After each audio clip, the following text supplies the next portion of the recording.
I'm Josh with Waupaca Community Media, and we're back with our Waupaca update. We've got Aaron Jensen from the City of Waupaca and Ron Sari from the School District of Waupaca. Hello. Hey, Josh. And the first thing anyone coming downtown will notice is there's a lot of trucks and equipment and vehicles around the City Hall Library building and a lot of work going on the recently re-roofed building. So what happens after you get a new roof, Aaron? What happens after you get a new roof? You put solar panels on it. We received a grant. The city of Waupaca received a grant to cover the vast majority of the cost. I believe it was over 80% of a solar panel project that will reduce our electrical costs at City Hall by approximately $10,000 a year. And obviously, I think it's a good example and a good education piece for sustainability and sustainable methods of energy. So we're excited about that. Again, it's no surprise at all, but it was the byproduct of Greg, our grant writer, and Justin, our public works director, working together to come up with a plan for the roof and how it can benefit the city. And it's kind of an exciting, unique, kind of a forward-thinking project that is also going to make a ton of financial sense for the city. So we're excited about it, and it'll be done soon. Very cool. It's the start of summer, and that means Strawberry Fest weekend, which is probably one of the busiest weekends throughout the summer in Waupaca. I know, Aaron, you want to highlight a couple things going on and where people can go to find out more about these events. Yeah, so this weekend is a huge weekend. Strawberry Fest, the Chamber of Commerce, CVB, put it on. Again, this year it's over by the Trinity Lutheran Church and in the back of where the Chamber office building is. Tons of vendors, very lively downtown. We encourage everyone to kind of move from that area down to our Main Street, visit our Main Street businesses when they're down here for Strawberry Fest. Also, go over to the rec center. There's a model railroad show that's there every year. It's really neat, especially if you have kids or you're adults or you're interested in that. It's a lot of work that group volunteers puts on. A really neat event. But that's just kind of the kickoff. I don't know if I want to call it the kickoff because we've had so many events already at Swan Park with thousands of people the last couple weekends. But it's summertime. It's here. And I looked on this page, Josh. I got to pull it up, make sure I get it right. So it's visit waupacachainoflakes.com/events. And it's a great community calendar in which people update their events. And I'm telling you, some of the criticisms of a smaller town, rural areas is that, hey, what do you do? Go on that calendar and tell me that you can't find something to do, because there are a lot of community events going on. A couple other ones just kind of from a city standpoint and civic club standpoint. The Lions Club is a Father's Day breakfast coming up. That always happens out at the airport. That's Sunday on Father's Day. And then also at the airport, there's a movie at the park, which I think last I heard, which was a couple weeks ago, there was like 500 some people that said that they were interested in going on Facebook. So I would imagine that's going to be a great turnout. But yeah, go check out that website. Again, it's visit waupacachainoflakes.com. All right. Well, thanks for that update. We'll jump over to Ron. You've got a bunch of statistics to share with your graduating seniors, and it's amazing how many of them are leaving high school with certifications or other things already in place. And it's pretty amazing the total dollar amount of scholarships they've earned. So I know you want to share some of that. Yeah, last night we had a school board meeting, and the high school did a presentation every June they do with the different recognition that the senior class has earned. And at the signing day, we talked about the signing day before, but the 17 youth apprenticeships that took place from our 130 plus graduating seniors, 32 work experience students, over 21,000 hours of youth apprenticeship and work experience our seniors earned. 3 of our students are ASE Inventor certified, 9 are graduating with AutoCAD certificates, 7 with CNA licenses, 2 students with general manufacturing certification, 2 with OSHA certification, and 16 are headed straight to the tech school, and 6 are heading into the labor force with jobs already identified. And then, when you talk about the scholarships, over $258,000 of local money was issued to 52 of our students, and over $1,005,000 also to our graduating seniors that came from non-local foundations like college foundations. So just more good news, and it's nice to be able to share that information. It's some pretty impressive numbers, and it's nice to see a lot of the students leaving with something beyond just the high school diploma.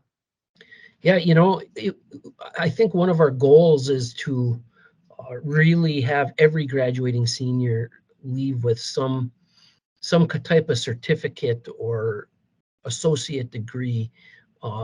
That is the goal that we're ramping up to. Very good. Aaron, the city's going to be working on a process soon to strategize and prioritize different things as the city moves forward over the next couple of years to work on a strategic plan to kind of get into place what are the key priorities, and the public's being asked for feedback on that. Yeah, Josh, thanks for all your help in creating that survey and getting that feedback. Just to recap and kind of set this up for everyone, in 2019, the city adopted a strategic plan that we've been working off of and using as our kind of North Star for the last several years. To the credit of city staff and elected officials, there's been a ton that's been accomplished on there.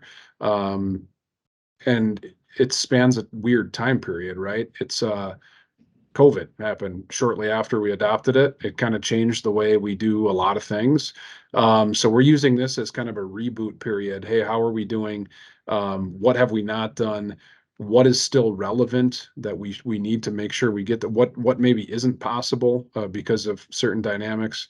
So we're going to be doing a retreat as a city council on July 11th and 12th.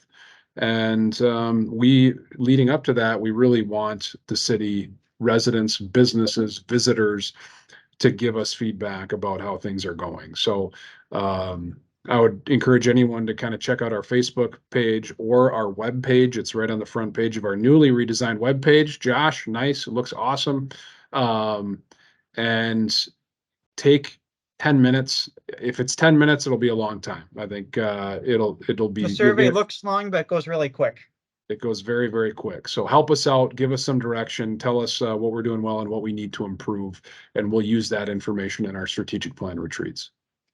Okay. And we will jump back over to Ron. A couple of weeks ago, we talked about some upcoming staffing changes, just as some people have retired or left the district, and maybe reallocating some of those positions. And with the increase in non-English speaking people in the area, one thing you're doing is adding a English learning coach. And then we've also talked about the retirement of a librarian, how that position's being reallocated, but you're taking on a initiative called a Future Ready Library, and that all ties into that. So you got some interesting things going on. Yeah, we do. This was all discussed at the board meeting last night as well, and officially approved. So the EL position, we're advertising and looking for an English language coach that would assist our students, our new 30+ students that are English language learners. So that was approved, and we're hoping we'll be able to identify somebody to fill that.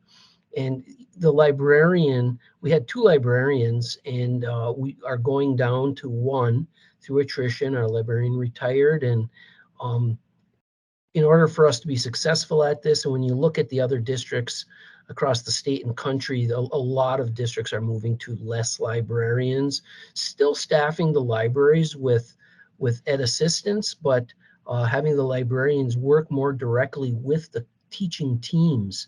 So working with, let's say, 4th grade team and talking about the lessons that they're working on and the learning targets that they're focused on, and providing resources for those teachers, assisting the teachers with the planning and the delivery through co-teaching. So a lot of the same tasks are still taking place. It's just a little bit more collaborative while getting into the team meetings and working with the teachers that way. So we're excited about that. I know there was some concerns, and we tried to address them the best that we could and help people look at this from the big picture perspective as well. Because in order for us to attract and retain quality staff, we have to pay them. And we really look at reducing staff through attrition as well. And that plays a factor into how we're moving forward with staffing the libraries. And you just made a comment on our next topic about attracting staff and paying them. The other good news is your staff is getting a 5% pay increase and your health insurance has remained steady, which is good news. Yeah, we're keeping the same exact benefits as far as health insurance goes. It will cost us an extra $230 of additional revenue to invest in the health insurance for this upcoming year. The 5% is a 1.3 million additional expense, but we really need it.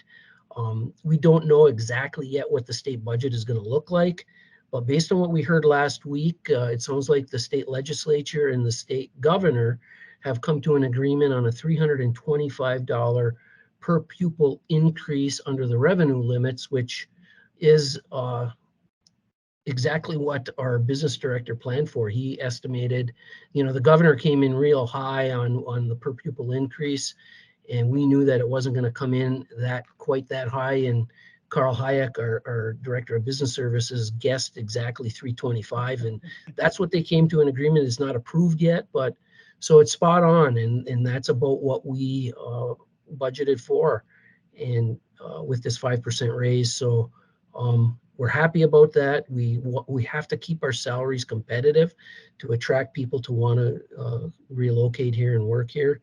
So good news, good things happening. Very cool. Ron, Aaron, appreciate the time to get the community up to date. Lots of good information this week, and we will talk again soon. Thanks, Josh.